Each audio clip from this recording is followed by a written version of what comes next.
Uzun CSS dərsligi 15-ci qism CSS font 2-ci bölüm.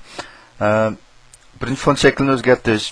Asaslıq font variant xarakterli belgiləş buldu. Onun asaslı rolu çoğ yazılışdakı kiçik hərfni ifadələş.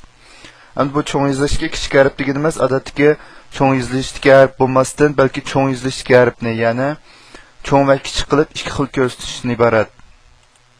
Masalan, mana qaraydigan bo'lsak, ma birinci hərfidagi T ma boshqa çoğ yazılgan hərflər qaraganda azroq cho'ng. Qolgan hərflər bo'lsa cho'ng yazılışda mana qaraganda kichikroq. Lekin buningki asli kodga qaraydigan bo'lsak, asli kodda ma bu birinci hərf cho'ng yazılgan, qolgan hərflər kichik yazılgan. Demak, shu font variant xarakteriga small caps deb ma bu xarakter qiymatini bergan vaqtimizda abzas qarta, abzasniki mazmuni menda bo'lgan vaqtda bu ma ko'rilganda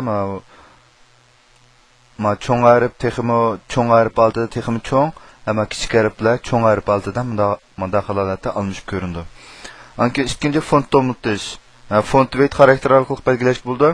Xarakter qiymati 100 dan 900 gacha tomliqning 9 darajasini ifodalaydi. Shu font weightga 100 degan qiymatni berganda bu xatning eng inchik ekanligini ifodalaydi. 400 degan qiymat, ya'ni 4-daraja normal degan ma'qulolatli qiymatga to'g'ri keldi. Anki 700 degan qiymat font weightga bold degan qiymatni bergan bilan o'xshash to'g'ri keldi. Masalan, normal mana bu font weightniki bu aniqlik berish oldi. Mushkul holatda bo'ldi. Font cho'ngliqqa font size xarakter orqali belgilashga bo'ldi.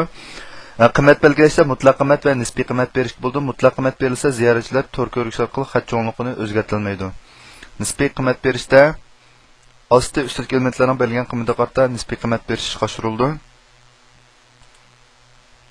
Ma'noda masalan, H1niki fontniki cho'ngliqi 60 px, H2niki 40 px, anki bu abzasniki 14 px deb berilgan. Qiymat qancha cho'ng bo'lgan sari bu font shuncha cho'ng ko'rindi.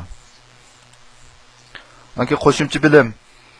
EM orqali font cho'ngligiga aniqlik berish, EMni oldinmi deb o'tdik. Bu Internet Explorer'dagi ba'zi xatlarning normal ko'rsatilmaslik masalasini uzil-kesillar qilish uchun bu px, ya'ni pikselli qiymatning o'rniga EM birligini ishlatishga to'g'ri keldi. 1 EM nechiga deganda 1 EMning qiymatini 16 px ga teng. Shunga formula hisoblash formulasi buningki shu px ni 16 ga bo'lsak EM chiqadi. Tuvanlik misol qaraydigan bo'lsak, masalan 3.175 EM deganimiz 60 px ga teng. 2.5 EM deganimiz 40 px ga, 0.875 EM deganimiz 14 px ga teng bo'ldi.